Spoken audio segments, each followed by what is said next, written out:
Hey guys, hope so you are doing well. कहानी की starting में हमें ड्रामे की फीमेल लीड वैन लैन को दिखाया जाता है, जैसे कि स्टेप मम्मी समझा रही होती हैं कि लाइफ में कभी भी अपने हस्बैंड से डिवोर्स मत लेना, क्योंकि मुंबई की वजह से ही उसके डैड का बिजनेस भी तो चमक रहा था। आज वो अब्रॉड से वापस आ रहा था, इसलिए फिर वैन लैन उसके लिए तैयार हो रही होती है। इधर मुंबई को पिक करने के लिए उसका असिस्टेंट ले आया था।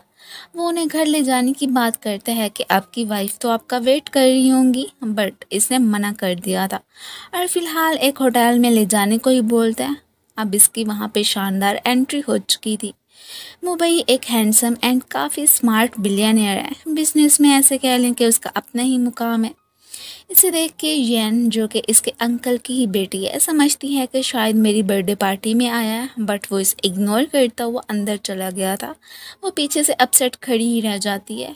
मीन के ये काफ़ी रूड किस्म के भी बंदे हैं। सब इसका अच्छे से वेलकम करते हैं। आज कोई ख़ास मीटिंग थी।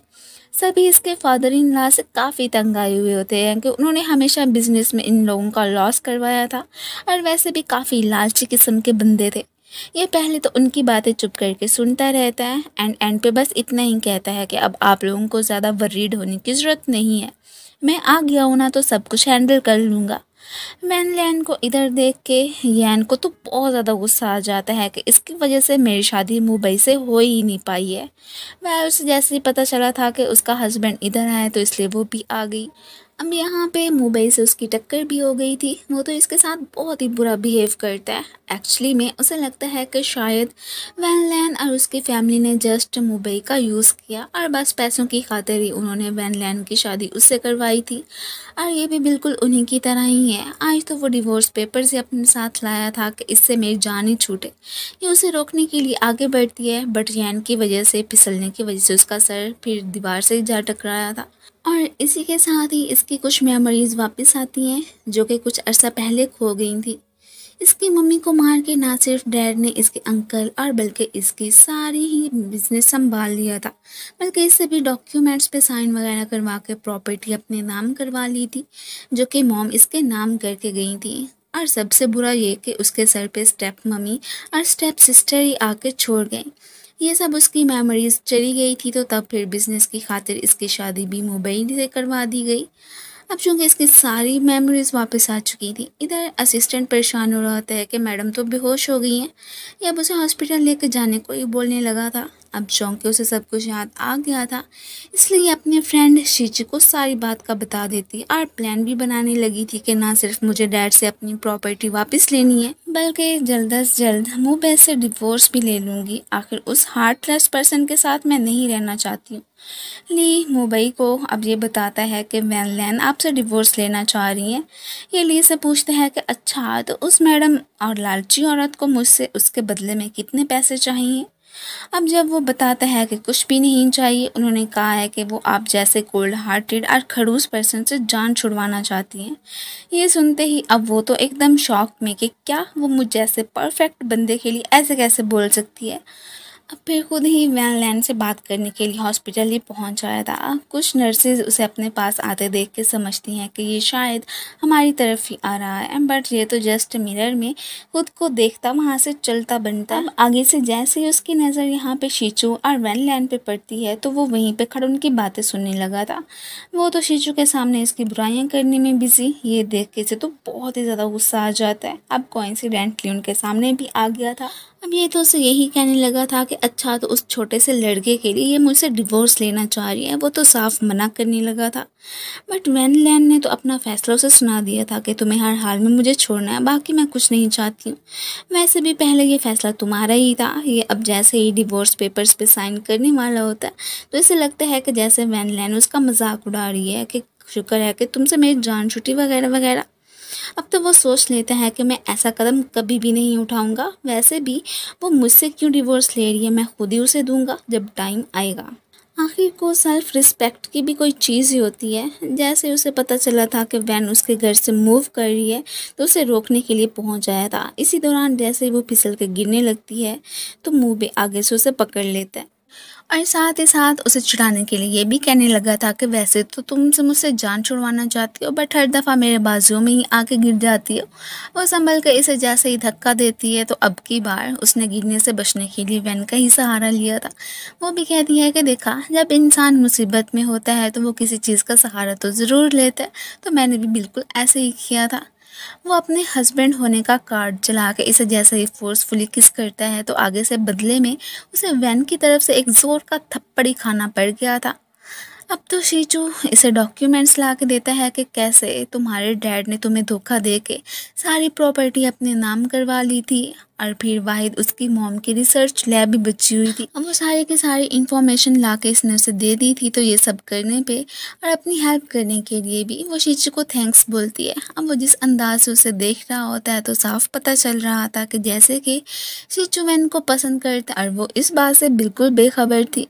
मेमोरी वापस आने के बाद अब इसका बिहेवियर स्टेप मॉम और स्टेप सिस्टर रॉ से बदल गया था। अब वो आते ही हक जताने लगती है कि आप सबको मेरी मॉम के घर से चले जाना चाहिए, ये मेरा है। वो रो को अपनी सीट से हटने को बोलने लगी थी कि यहाँ पे मुझे ही बैठने का हक है और तुम्हें नहीं, बट इससे पहले कि वो गुस्से में इसके ऊपर पानी गिराती यही वो काम कर देती है।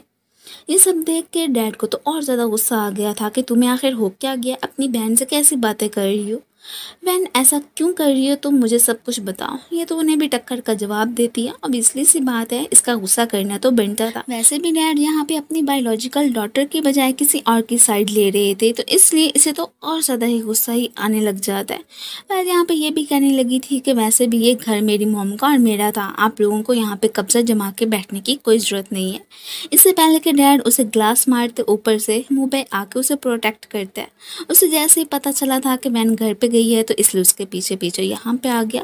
वो तो डैड पे गुस्सा करने लगता है कि आपको मेरी वाइफ को बुली करने की ज़्यादा ज़रूरत नहीं है, और वैसे भी ऐसा करने की हिम्मत भी कैसी हुई, नेक्स्ट टाइम ऐसा मत कीजिएगा, ये कह के उसे लेता बाहर आ गया था। स्टिल वो तो इसे यहाँ पे अपना पीछा छोड़ने को ही बोलने लगी थी कि देखो शराफत से मुझे डिवोर्स दे दो, वरना फिर मुझसे बुरा कोई नहीं होगा। पता नहीं खुद को समझते क्या हो। ये गुस्से में आके ट्री पे अपना मुक्का मार देता है वैन के सामने, फिर ऐसे प्रिटेंड करने लगा था कि जैसे कि उसे तो कुछ हुआ भी नहीं। घर आके ली के थ्रू जैसे उसे मालूम होता है कि वैन शीचू के होटल में ही स्टे करने के लिए रुकी है, तो उसे बहुत जेलसी होती है, जिसकी वजह से कि मुँह को नींद भी नहीं आ रही होती। डैड की वजह से वैन ने काफ़ी ज़्यादा ड्रिंक कर ली थी। आज शीचू उसे समझाने में लगा हुआ था। ड्रंक वैन को जैसे ही छोड़ने के लिए जा रहा होता है तो मुबे की एंट्री हो जाती है कि वैन मेरी वाइफ है तो इसलिए मेरे साथ ही जाएगी। इसने तो मुंह की गाड़ी में ही वोमिट कर दी थी, तो अब ली और इसकी चीखें ही निकल जाती हैं कि ये क्या कर दिया। अगले दिन अपने पास इसे लेटे देख के तो वो एकदम सरप्राइज और फिर इसे थप्पड़ मार के उसे जगा भी देती है कि तुम यहाँ पे क्या कर रहे हो, मेरा फ़ायदा उठाने की कोशिश कर रहे थे। इसके साथ ही फ्लैशबैक में दिखाया जाता है कि रात को वोमिटिंग करने की वजह से इसकी ड्रेस काफ़ी ख़राब हो गई थी और उसमें बदबू भी आ रही थी, तो उसने चेंज करवा दी। और ये भी कहता है कि वैसे भी मैं तुम्हारा हस्बैंड हूँ तो मैंने कुछ गलत तो नहीं किया, इतना करना तो मेरा बनता ही था। और बाकी रही फ़ायदे की बात तो वो गलत, मैंने ऐसा कभी कुछ सोचा ही नहीं। ये भी उसे अपने आड़ों हाथों लेती है कि वैसे जो मेरे हस्बैंड बनने की कोशिश कर रहे हो, फिर मुझसे शादी करने के बाद भी मुझे छोड़ के अब्रॉड क्यों चले गए थे? क्या तुम्हें कोई बीमारी है जिसका ट्रीटमेंट करवाने के लिए गए थे और हमसे छुपाने की कोशिश भी कर रहे हो? दोनों में अभी बात हो ही रही होती है, वो इसे कन्फर्म करता है कैसे कोई बात नहीं है। और तभी उसे अचानक ली की कॉल आ जाती है। अभी तो उसे ऑफिस जाना था, तो इसलिए वैन को दोपहर के वक्त आके डिवोर्स पेपर्स लेने को बोलता है।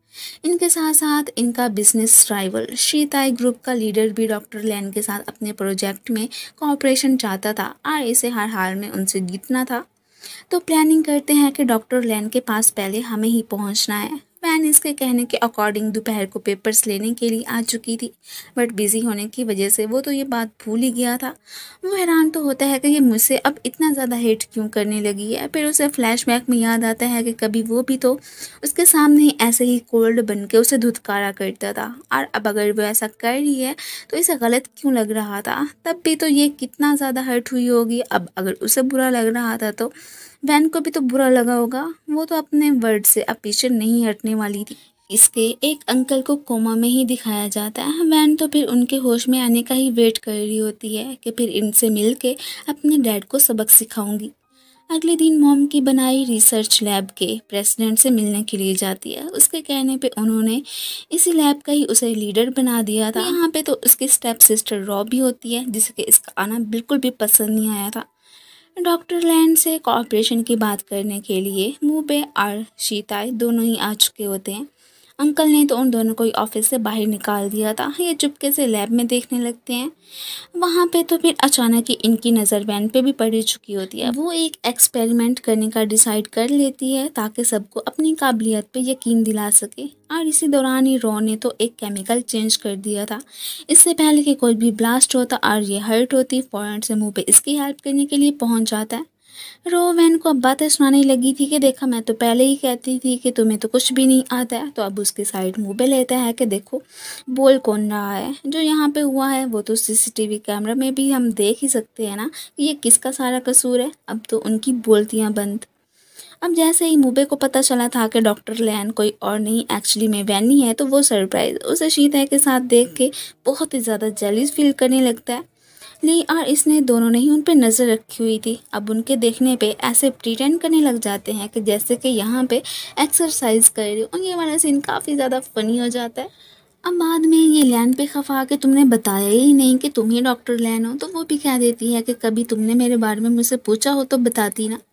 डैड तो खुद परेशान कि अब वैन लैब में काम करने के लिए गई है तो कुछ ना कुछ तो उसने प्लान किया होगा। वो तो अपनी बेटी को बस अपनी लाइफ से अब हटाना चाह रहे होते हैं।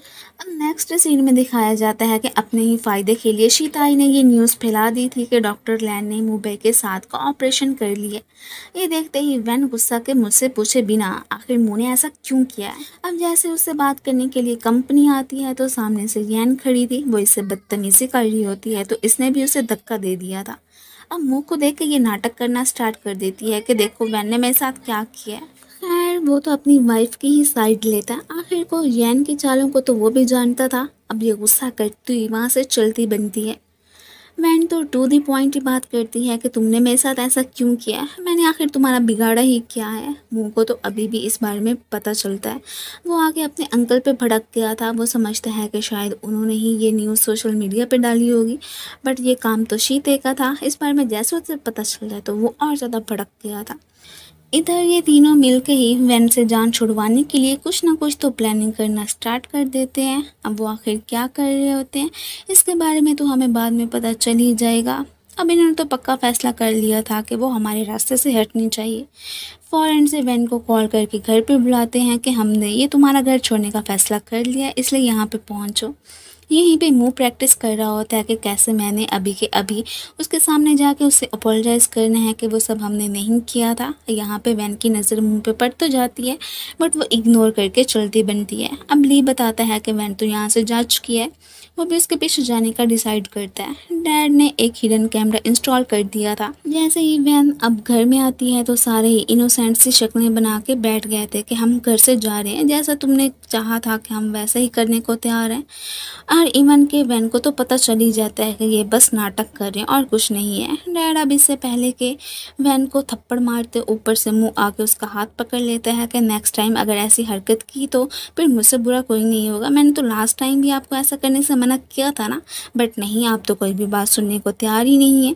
मुँह वैन की साइड ले रहा था तो डैड का पारा और ज़्यादा हाई हो जाता है। वेल बाहर आके वो इससे अपोलोजाइज़ करता है कि सच में वो वाली न्यूज़ हमने नहीं फैलाई थी। वो इसे फ्लावर बुके ही देने लगा था, बट वैन ये कह के उसे रिजेक्ट कर देती है कि मुझे तो रेड रोजेस पसंद ही नहीं है। बीन को उसे इसके पसंद का बिल्कुल नहीं पता था। इस बात से ये और ज़्यादा अपसेट हो जाते हैं कि आखिर वैन मुझसे इतना ज़्यादा हेट क्यों करती है। और वैसे भी अब वो पहले जैसे नहीं रही है, कहीं उसकी मेमोरी तो नहीं चली गई है। वो फिर ली को इस बारे में मालूम करने को ही बोलने लगा था। अब जब वो फर्स्ट टाइम उसके साथ डेट करने के लिए गया था, वो ही सब कुछ रिमेंबर करने लगता है। और इधर वैन को ही दिखाया जाता है, वो भी बिल्कुल वैसा सही सोच रही होती है। मीन के कहीं ना कहीं वो भी मुँह को पसंद करती थी, लेकिन अब यहाँ पे हालात ऐसे हो चुके थे कि इसलिए उसे छोड़ना ही पड़ रहा था। अब ये न्यूज़ फैली थी कि वैन अपनी सिस्टर रॉ पे जुल्म करती है, इवन कि उसने अपनी फैमिली को घर से निकल जाने को भी कहा है। तो इसलिए ये सब कुछ सुनते ही यहाँ पे बातें बनाना स्टार्ट कर देते हैं। अब लोगों का काम तो यही होता है। अब लीडर भी ये सब सुन के अब उसे यहाँ से निकालने ही वाले होते हैं कि ये उन्हें अपनी सफाई देने लगती है। इसने एक हिडन वॉइस रिकॉर्डर घर में इंस्टॉल करवा दिया था। अब सबको पता चल जाता है कि एक्चुअली में इसकी फैमिली ने इसके खिलाफ चाल चली थी। चलो कम से कम लैब से निकाले जाने से तो ये बची गई थी। वो भी इस पे विश्वास कर लेते हैं कि आखिर को ये झूठ क्यों बोलेगी। मुँह को पता चल गया था कि उसकी और वैन की शादी तब हुई थी जब वैन की मेमोरीज चली गई थी। अब याद आने पे ही वो उससे रूड बिहेव कर रही है कि वो शादी जस्ट मिसअंडरस्टैंडिंग थी और कुछ नहीं।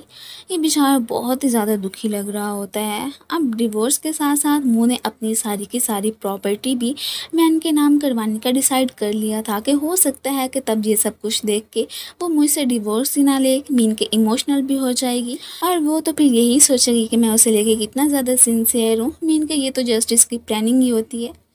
आज वैन की मीटिंग शीते के साथ थी और इस बारे में जैसे ही मुँह को पता चलता है वो तो फ़ौरन से जेलिसी में आके इसका हाथ पकड़ लेके बाहर ही आ गया था। वो तो काफ़ी ज़्यादा हैरान होती है कि ऐसे ही मुंह उठा के क्यों चले आते हो। अब जब कह दिया कि मुझे तुमसे डिवोर्स चाहिए तो बस चाहिए, मेरे लिए कुछ भी करने की कोई भी ज़रूरत नहीं है। वो भी मान जाता है कि ठीक है, दोनों ने डिवोर्स ले तो ली थी लेकिन अभी भी उनके पास कुछ टाइम बचा था। मीन के 30 दिन के अंदर अंदर ही उन्हें फिर बाद में ही डिवोर्स सर्टिफिकेट मिलना था।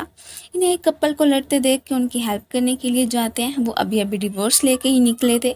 अब यहाँ पे वो वाली लेडी तो इन्हें फ्रेशली मैरिड कपल समझ के फिर बेस्ट विशेस दे के चली जाती है। उस बेचारी को क्या पता कि इनकी भी तो डिवोर्स हो ही चुकी है। उसने गलती से यैन को बता दिया था कि मूह वैन को डिवोर्स देने गया है। ये जाके अपने डैड को बता देती है। अब तो मूह ने कंपनी इनके साथ कॉपरेशन करने से मना कर दिया था। ये देख के वैन गुस्सा के अच्छा तो अभी अभी डिवोर्स हुई है और ये साहब अपनी असलियत में ही आ गया। लेकिन ये किया धरा तो अंकल का था। अब मूह बहुत ही परेशान होता है। सबसे कह देता है कि आइंदा के बाद मेरे पर्सनल मैटर्स को बिजनेस में लाने की कोशिश मत कीजिएगा। उससे जितना दूर रहेंगे वही सबके लिए बेहतर होगा। वो जैन को लेके लैब पहुंचता है कि हम दोबारा से कॉपरेट करना चाहते हैं, लेकिन यहाँ पे वैन साफ मना कर देती है कि ये मजाक थोड़ी ना चल रहा है। जब चाहा तोड़ दो, जब चाहा आके माफ़ी मांग लो। सबसे मशवरा मांगने पे ये लोग उन्हें अब अपनी वाइफ को मनाने और इवन के उसका दिल जीतने के लिए डिफरेंट आइडियाज़ ही देने लगे थे कि आपको ऐसा करना चाहिए, आपको वैसा करना चाहिए। इवन का ये भी कहते हैं कि वैन को जाके ना रिंग दे दें। ये भी वहाँ पे पहुँच जाता है। प्रेस कॉन्फ्रेंस के सामने उसे रिंग और अपने क्रेडिट कार्ड से देने लगा था और इसका हाथ पकड़ते हुए इसे बाहर लेके आ जाती है कि देखो नेक्स्ट टाइम ऐसा करने का सोचना भी मत। खैर उसकी कंपनी के साथ काम करने के लिए भी मानी गई होती है कि ठीक है, अब जैसा तुम कहोगे ना मैं वैसा ही करूँगी, लेकिन प्लीज़ नेक्स्ट टाइम ऐसी उल्टी सीधी हरकतें मत करना। बेचारी बहुत ही शर्मिंदा हो रही होती है। डैड ने कुछ शेयर्स बेचने का सोच लिया था कि इस तरह पहले मेरे पास बहुत सारे पैसे आ जाएंगे और लैब पे अपना फैसला करके वैन को वहाँ से निकाल दूंगा।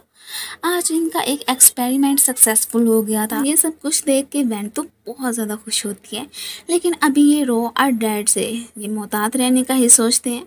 पिछली बार वैन ने रिंग इसे वापस कर दी थी। अब ली उसे भाभी को कुछ बहुत बड़ा गिफ्ट देने को ही बोलता है कि ये ज़्यादा बेहतर रहेगा। इस बार तो वो ज़रूर मान जाएंगी। वो जो रो के आने का वेट कर रहे थे इसे देख के एकदम शॉक रह जाते हैं। वो फिर से उसके लिए कुछ ना कुछ तो प्लान किए ही फिर रहा होता है। अब आहट सुन के छुपने ही लगते हैं कि वहाँ पे ली के बताने पे यैन धमकी थी। इसने जो रो को पकड़ने के लिए प्लान बनाया था वो तो एकदम फेल होके ही रह जाता है। इस पे वो गुस्सा करते हुए वहाँ से चली जाती है कि हर बार बस हमारे बीच टांग अड़ाने के लिए आ जाया करो। वो अभी तक ऑफिस में ही होता है। वो वीडियो रिकॉर्ड कर रहा था कि सामने से रो को देख के हैरान। अब तो वो इनके हाथों ही लग चुकी होती है। अब उसने फ़ोन करके सबको बुला लिया था। सारे उसे सच बताने के लिए फोर्स कर रहे होते हैं कि तुम यहाँ पे एक्सपेरिमेंट चुराने के लिए ही आई थी ना, अगर झूठ बोला तो सारी ज़िंदगी जेल में धक्के खाती फिरोगी। वो भी मान ही जाती है। शीजू को जैसे ही पता चला था कि वैन और मूह की डिवोर्स हो गई है तो उसे चांस ही मिल गया था। ये तो स्टिल हार नहीं मानने वाला होता। ये तुम्हारी गलत फहमी ही है। दोनों ही वैन को अपने साथ चलने को बोलने लगते हैं। वो तो काफ़ी ज़्यादा तंग आ जाती है कि इन्हें आखिर मसला क्या है। वो इन्हें छोड़ के बस में जाने लगी थी। वो दोनों भी मुकाबले में बस में ही चढ़ जाते हैं। अब यहाँ पे तो मूह का फर्स्ट टाइम ही था। इसके बाद इनकी फ़ोटोज़ ख़राब करने के लिए वो फिर इनके बीच घुस आया था। बाद में फ़ोटो को क्रॉप करके असिस्टेंट से उसका फ्रेम बनाने को ही बोलता है कि इसको तो मैं अपने ऑफिस में ही रखवाऊँगा। डैड ने फाइनली अपने कुछ शेयर्स बेच दिए होते हैं, जो कि किसी और ने नहीं बल्कि मुंह ने ही बाय किए होते। वो तो यहाँ पे वैन को सरप्राइज देने का सोच रहा था कि ये सब मैंने उसी के लिए ही तो किया है, बट ये जैसे उसे पता चला था कि मुंह ने उसके डैड के शेयर्स खरीद लिए हैं और उन्हें पैसा दिया है, तो वो बहुत ज़्यादा गुस्सा होती है कि तुमने मेरा प्लान फिर से बिगाड़ दिया। अब तो वो मुझे लैब से भी निकाल देंगे, मेरा क्या बनेगा। मैं अपनी मम्मी का सब कुछ उनसे वापस लेना चाहती थी। वो आज मुंह पे बहुत ज़्यादा एंग्री होती है कि तुम बहुत ही सेल्फिश हो, कभी मेरा नहीं सोचा, हमेशा अपना ही ख्याल रहता है तुम्हें। हार्टलेस कहीं के उसने आज ही जाके डिवोर्स सर्टिफिकेट भी ले लिए थे। अब फिर वैन इसे छोड़ के शीशु के साथ ही वहाँ से चली गई थी। वो बेचारा पीछे से अपसेट होता हुआ इसे बस देखते ही रह जाता है। अब जैसे उसे मालूम होता है कि डैड ने उसे ऑफिस से निकालने का सोच लिया है, तो ये सब कुछ उसने शीशु को भी बता दिया था और काफ़ी परेशान लग रही होती है कि अभी के अभी जहाँ पर मैं तुम्हें कह रही हूँ मुझे वहीं पर लेके चलो।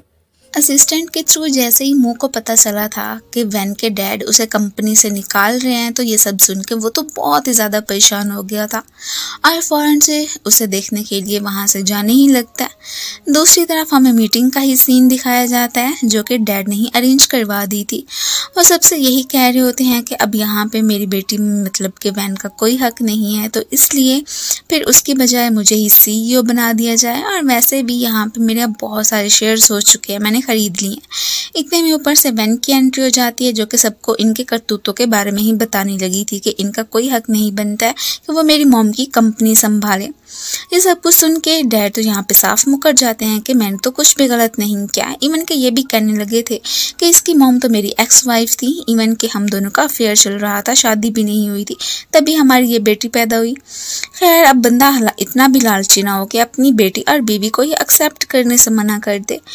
खैर अब यही कहने लगती हैं कि आप लोगों को वोटिंग तो करना स्टार्ट करनी ही पड़ेगी। सारे उन्हीं के हक में ही वोट देने लगे थे, क्योंकि वो अब बहुत बड़े शेयर होल्डर जो बन चुके थे, तो इसलिए CEO भी उन्हें ही बनना था। ये सब कुछ देख के यहाँ पे वैन को बहुत ही बुरा लगता है। अब तभी ऊपर से इतने में हमारे हीरो की एंट्री हो जाती है, जो कि सबको बताने लगा था कि अब से इस कंपनी का शेयर होल्डर मैं भी हूँ। वो तो अपनी वाइफ की साइड में ही वोट देता है, अब उसके वोट्स की भी तो अहमियत होनी ही थी। अब तभी अचानक ही इनके पास कुछ एविडेंसेस आ जाते हैं, जिसके थ्रू के इन्हें बताया जाता है कि कैसे इन्होंने ना सिर्फ उसकी मॉम को मारा था, और उनके जाने के बाद ही इन्होंने उसे ट्रिक करके सारे ही डॉक्यूमेंट्स पे साइन करवा लिए थे, ताकि सारी की सारी प्रॉपर्टी इन्हें मिल सके। ये सब कुछ सुन के लीडर को तो और ज़्यादा गुस्सा आ जाता है कि ऐसे इंसान को तो इस कंपनी का शेयर होल्डर क्या, बल्कि यहाँ का तो CEO नहीं बनना चाहिए, उन्होंने तो इसे फायर ही कर दिया था। ये सब कुछ देख के डैड गुस्से में आके जैसे ही गिलास वैन को मारने लगते हैं, तो आगे से मुंह आ जाता है।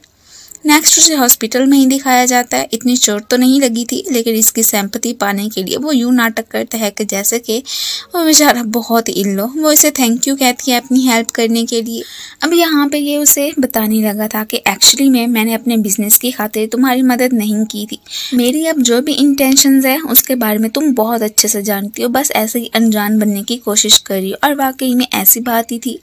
अब वैन को फिर से कंपनी में जगह मिल चुकी थी। इस बारे में जैसे ही सीताई को पता चलता है तो उसका गुस्से के मारे बुरा हाल, लेकिन फिर भी उसके पास एक प्लान मौजूद होता है। मीन के अभी भी वो हार नहीं मानने वाला था। वो तो यही चाहता था कि वैन की जो कंपनी है ना, वो भी इसी के नाम ही हो जाए। अब इधर हमें वैन को ही दिखाया जाता है, जो कि इस वक्त वाकई में मुंह की तारीफ कर रही होती है कि मैंने जैसे उसे समझा था कि बहुत बुरा इंसान है, लेकिन वो ऐसा नहीं है। अब उसके मुंह से मुंह की तारीफ सुन के ना यहाँ पे बेचारे शीचू को जरा भी अच्छा नहीं लगता। वो तो बहुत ही ज्यादा इरिटेट होकर रह गया था।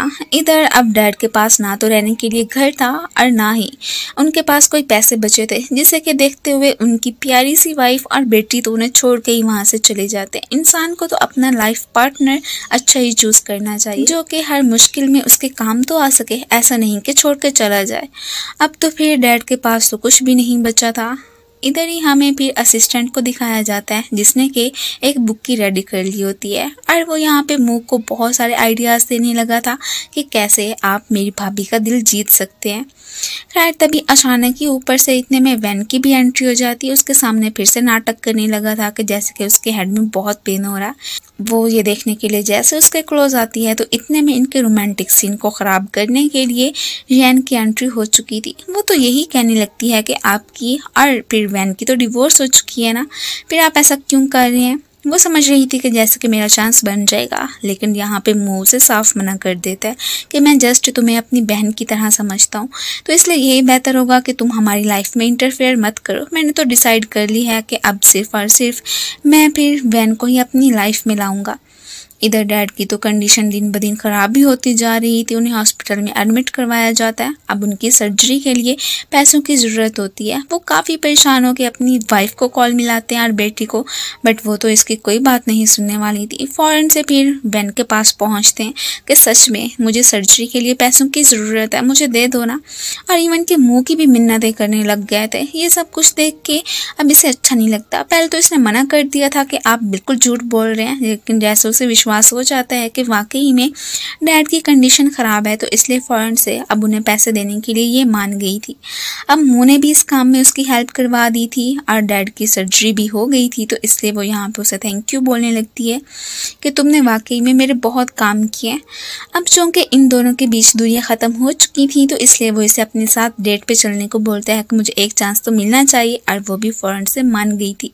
अब फिर जैसे ही डेट का दिन आता है तो मुँह शॉपिंग करने के लिए आ गया था। वो तो उसके सामने बहुत ही हैंडसम दिखना चाहता था, सो इसलिए नेक्स्ट सीन में हमें इन दोनों को डेटिंग करते ही दिखाया जाता है। साथ में काफ़ी सारी मस्तियाँ करते हैं।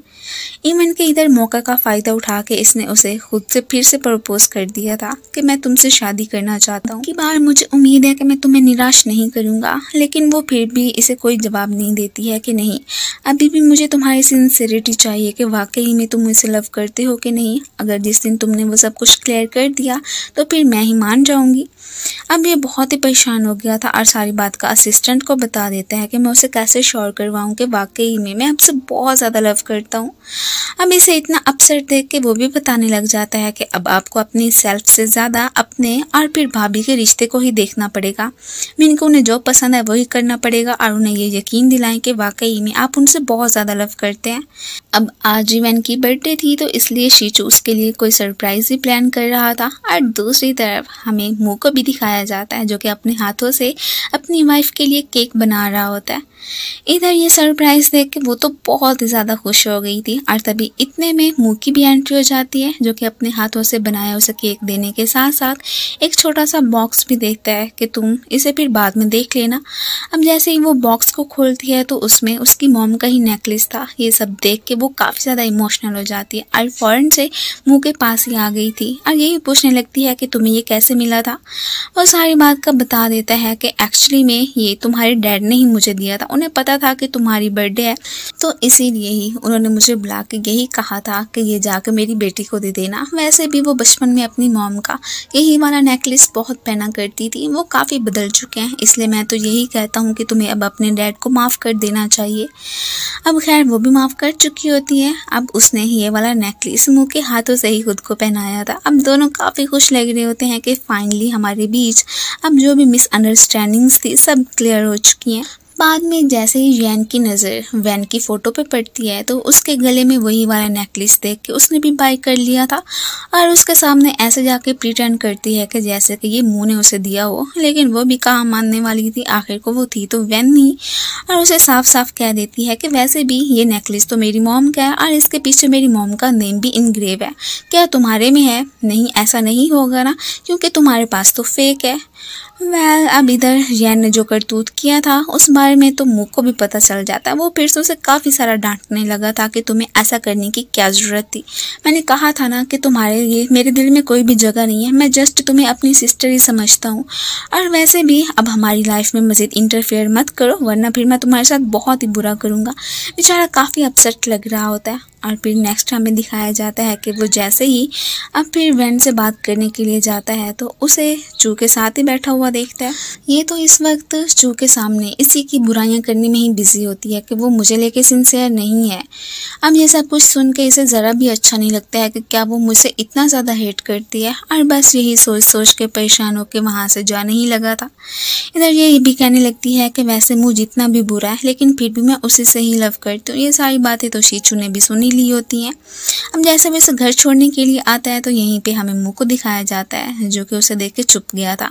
अब अचानक ही यहाँ पे रेन स्टार्ट हो जाती है। इसे समझ नहीं आ रही थी कि क्या मुझे अभी वैन के घर जाना चाहिए कि नहीं। यही सोच रहा होता है कि इतने में उसने दरवाज़ा खोल ही दिया था। ठंड में होने की वजह से इस बेचारे को तो कोल्ड हो जाता और फीवर भी, इसलिए आज की रात उसने मुँह को अपने घर में स्टे करने की इजाज़त दे दी थी। वो जैसे इसे अपने रूम में छोड़ के जाने लगती है तो वो उसे अपने पास ही यहाँ पे सोने को बोलने लगा था कि रात को फ़र्ज़ करो मुझे कुछ हो गया तो फिर मेरा ख्याल रखने वाला तो कोई होना चाहिए ना। अब जैसे वो यहाँ पे लेटती है तो ये फ़ौरन से उसे किस कर लेता है। अगले ही दिन इमरजेंसी में जानबूझ के शीचू ने उसे कंपनी में बुलवाया था और उधर ही आके उसे शादी के लिए प्रपोज कर देता है कि मैं तुमसे बहुत ज़्यादा लव करता हूँ। ये सब कुछ सुन के वो सरप्राइज उसने तो इसे रिजेक्ट कर दिया था कि मेरे दिल में सिर्फ और सिर्फ मुँह है और कोई नहीं। जैसे इसे पता चला था कि इसके डैड की सर्जरी होने वाली है तो दोनों हॉस्पिटल आ जाते हैं। नर्स के थ्रू इसे यहाँ पे एक डैड का लिखा हुआ लेटर भी मिलता है जिसमें कि उन्होंने अपनी तमाम गलतियों की इससे माफ़ी मांगी हुई थी और ये भी लिखा हुआ था कि मैं तुमसे और तुम्हारी मॉम से बहुत ज़्यादा लव करता था। पता नहीं ना जाने कैसे मेरी आंखों के आगे पैसों की पट्टी बन गई कि मैं सब कुछ भूल गया और तुम लोगों के साथ ही नाइंसाफ़ी कर बैठा। खैर अब वो अपने किए पे शर्मिंदा थे। ये सब कुछ पढ़ के यहाँ पे ये भी इमोशनल हो जाते। इसने डैड को माफ़ कर दिया था, उनकी सर्जरी सक्सेसफुल हो चुकी थी। ये सब कुछ सुनने के बाद काफ़ी खुश हो जाती है एंड देन इसे ये भी बताने लगी थी कि आज मुझे शीचू ने प्रपोज किया था बट मैंने रिजेक्ट कर दिया क्योंकि सिर्फ और सिर्फ मैं तुमसे जो लव करती हूँ। फाइनली उसने इसे एक्सेप्ट कर लिया था।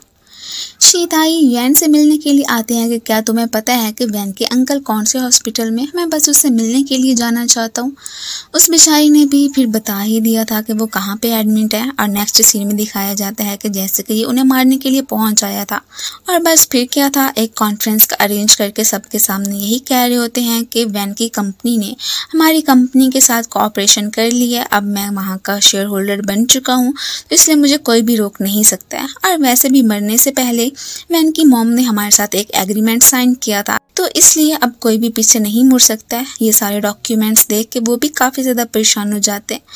अब जैसे ही शीचू को पता चलता है कि उसके भाई ने वैन के साथ क्या नाइंसाफ़ी की है और उनके साथ कैसे ट्रिक का यूज़ किया तो वो आके इन पे बहुत ज़्यादा भड़क गया था कि आपको कम से कम उनके साथ ऐसा नहीं करना चाहिए था।